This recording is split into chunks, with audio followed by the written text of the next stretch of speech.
મોદી સરકારના ત્રીજા કાર્યકાળનું પ્રથમ વર્ષ ટૂંક સમયમાં પૂર્ણ થવા જઈ રહ્યું છે. સરકાર 11 વર્ષનો રિપોર્ટ કાર્ડ રજૂ કરશે. આજે વડાપ્રધાન નરેન્દ્ર મોદીની અધ્યક્ષતામાં મંત્રીપરિષદની બેઠક યોજાવા જઈ રહી છે, જેમાં સરકારના 11 વર્ષનો હિસાબ આપવામાં આવશે. તમામ મંત્રાલયો પ્રગતિનો રિપોર્ટ કાર્ડ આ બેઠકમાં રજૂ કરશે, જેમાં ખેડૂત, મહિલા, યુવા અને ગરીબો ઉપર ખાસ ફોકસ રહેશે. સાથે જ ઓપરેશન સિંદૂરની સફળતા પણ દેખાડવામાં આવશે.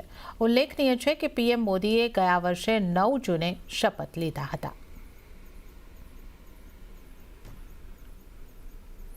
તો સંસદના વિશેષ સત્રની માંગ વચ્ચે સરકારે ચોમાસુ સત્રની તારીખ જાહેર કરી છે.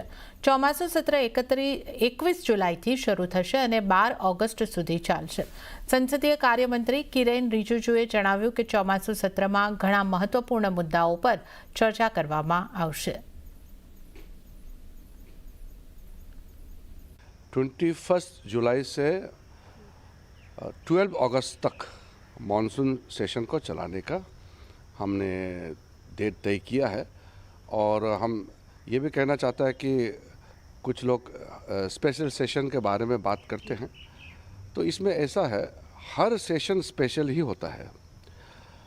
विंटर सेशन हो, मानसून सेशन हो, बजट सेशन हो, हर पार्लियामेंट सेशन बहुत महत्वपूर्ण होता है.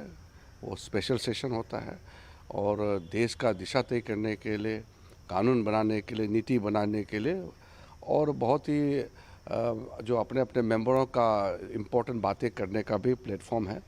तो इसमें मैं चाहता हूं कि हर पार्टी मानसून सेशन जब आएंगे, फिर हम जो भी महत्वपूर्ण मुद्दे हैं फिर पार्लियामेंट में हम चर्चा करेंगे.